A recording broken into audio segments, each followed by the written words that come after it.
What is going on, Movie Meals? Hope you're all doing well out there. I went and saw House of Gucci, so this is going to be a quick, non-spoiler review for that. But before I get into that movie, let me just first thank our Patreon supporters, Karen and Kimberly. Thank you guys as always. And if anyone else wants to be a Patreon supporter, you can click on the link down below to check out our Patreon page and support us that way. Or also be sure to check out our merch page. We have a whole bunch of new merchandise ready for the Christmas season. There should be coupon code down below for you guys to check out and use. And as always, thank you guys for supporting us in that way. So, House of Gucci is the story of Patricia Reggiani and how she kind of caused a spiral of deceit to happen within the Gucci family that unraveled throughout the 80s and the 90s. And it was really boiled down to me really enjoying this movie was Lady Gaga's performance as Patricia Reggiani, but also Adam Driver's performance as Maurizio Gucci. Sorry, I'm bad with these names. Hopefully, I pronounced those right. But both of them really did very well, in my opinion, and were the standouts of this movie because they were able to really make me buy into a romance that seemed innocent and simple enough. But as the Gucci family slowly incorporated Mauricio, excuse me again, into the family, into more of the business side of the fashion empire, you could see that the romance took a turn because the idea of the power and the fame of the Gucci brand got to both of their heads, and in doing so, really caused a spiraling effect that not only affected the couple, but also affected the family as well. And I thought those two did a really good job at highlighting that downfall, not only within themselves, but also within their marriage. And they were two of the best parts for me. The rest of the supporting cast is also very good. You got the likes of Jeremy Irons, Al Pacino,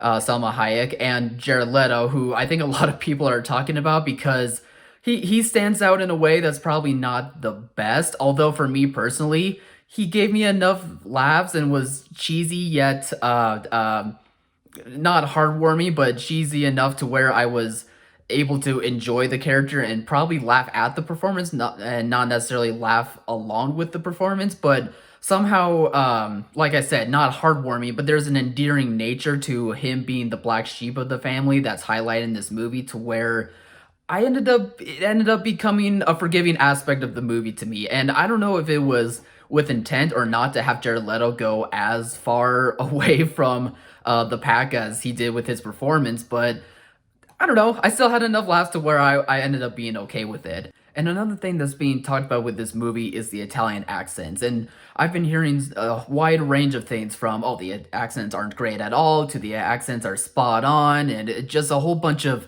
things in between. And I really can't say that I know anything about accents. I'm just an American, so every accent just sounds different to me through an actor, and for the most part, I think it ends up being fine. So that stuff usually goes over my head, and I thought for the most part that the accents here were pretty good. Maybe Jared Leto's was a bit, over the top in that kind of Super Mario Bros. Sort of way, but I would say for the most part, everyone else's accents were pretty good, especially Lady Gaga's. I thought that she did a very good job with the performance, which is kind of ironic now because Alex did a trailer reaction a couple of months ago, and I wasn't in on that trailer reaction, but he had just one slight comment of a part where he didn't think the accent was spot on, and yet it really caused a lot of people to comment, and it made things pretty interesting with that video. So it's ironic that he's not able to be here for this review, but I would say that the accent was very good throughout most of the movie. I didn't have a spot where I was hearing, ooh, that did not sound good at all. So for me, anyway, the accents were very spot on. And the rest of the movie does a good job with, highlighting the fame and the lush lifestyle that comes with the Gucci brand, I thought, throughout this movie, through the cinematography, through highlighting the glitz and the fame, as well as the music choices as well, kind of had that, I don't know, sort of spirit to it, at least in some parts, not in the entirety of the movie necessarily, but I would say what my negatives would be with this movie, though, is how the story sort of plays itself out and how it explains to you the events that lead up to ultimately the climax of this event, of this historical event, so to speak. And I felt like I just wasn't getting enough context when it comes to some certain scenes. It felt like some scenes whether it was because of editing or whether it was just because of the choice to end them on a certain way, some of them just seemed very stop and go. Like there wasn't a very thorough way to have one scene go to the next and it feels seamless. I felt like it was very jumpy at times when it came to cutting between scenes to scenes, to the point where I felt like there was supposed to be more context that was supposed to come from scenes, and I just didn't quite get it as much as I wanted to. So I think somehow, by the way of the editing, perhaps that this movie could have been a bit more, I guess, have a bit better through line to where it was almost paced better and we get almost a seamless story from start to finish and not feel so, cut from this part and then suddenly to this part and suddenly to this part without any sort of sense with pacing.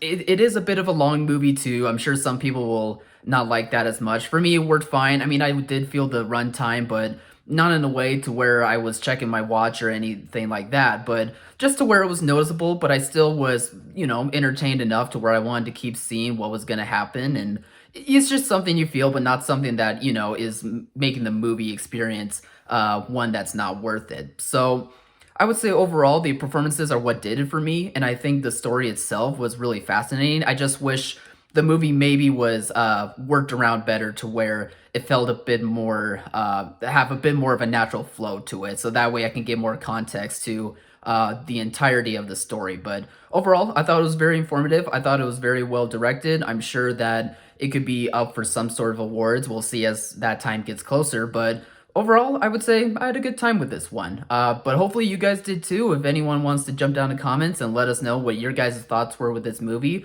please do so. Otherwise, just please like, subscribe, and share around this channel. Shout out to our Patreon supporters once more. And as always, thanks for watching, Alex's mom.